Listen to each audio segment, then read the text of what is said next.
Hi students, welcome back to learning journey. இந்த சாதாரண ஒரு சதுர பேப்பர் எடுத்துக்கலாம். ஆக்சுவலாக இந்த கட்டம் வந்திருக்குது. இது ஃபஸ்ட்டு இது முழுமையாக இருக்குது. அப்படியே இது இப்போ கடைசி ஸ்டேஜ் இந்த மாதிரி நமக்கு தெரிஞ்சிருக்கு இல்லையா. ஃபஸ்ட்டு இதில் இப்போது இந்த டிசைன் எப்படி வந்திருக்குன்னு நான் சொல்கிறேன். இது பிளெயினாக இருந்தது. இதில் இந்த ஓட்டையெல்லாம் இல்லாமல் இருந்தது. இந்த சதுரமாக ஒரு பேப்பர் எடுத்துகிட்டு பாதியாக மடித்தேன்.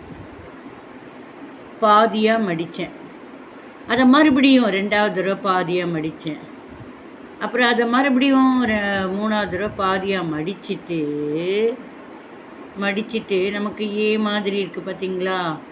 இந்த ஏயில் ஒரு சைடு இப்படியே வளைச்சாப்பில் நம்ம வெட்டி விடணும். வளைச்சாப்பில் இங்கிருந்து கத்திரிக்கோள் இப்படியே இது மழுங்கின 7 இல்லை எல் உல்ட்டா எல் மாதிரி நான் பண்ணியிருக்கேன். இப்படி எடுத்த உடனே அது வெளியே வந்துடும். அந்த மடித்து கட் பண்ணினது வெளியே வந்த உடனே நமக்கு இந்த டிசைன் கிடைச்சிடும்.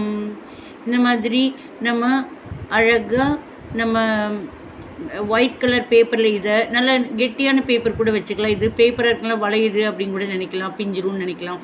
கொஞ்சம் அதாவது மடக்கிற மாதிரி இருக்கணும், கொஞ்சம் கெட்டி மாதிரி இருக்கணும். நம்ம வீட்டில் எல்லாம் இந்த ரீஃபில் பேக்கெட்டு இந்த பேப்பரில் சிலதெல்லாம் வரும்ல, பேப்பராகவும் இருக்காது. பேப்பராக இருந்தால் டெலிகேட்டாக மெல்லமாக பண்ணால் ஓகே. இல்லை ரொம்ப மடக்கினா வெட்டி அது அப்படியே உடையிற மாதிரி இல்லாமல் வளையிற லைட்டாக அட்டை இருக்கிற மாதிரி இருந்துச்சுன்னா நீங்கள் பண்ணலாம். சரிங்களா. ஒரு 2-3 பேப்பரை சேர்த்து 4ஆக மடித்து அப்படி பண்ணுறச்ச கெட்டியாக உங்களுக்கு கிடைக்கும் திக்னஸ். ட்ரை பண்ணுங்கள், நல்லா இருக்குல்ல. இது ட்ரை பண்ணுங்கள். சப்ஸ்கிரைப். நீங்கள் சப்ஸ்கிரைப் பண்ண கஷ்டமாக இருக்கா? ஏன்னே தெரியலையே.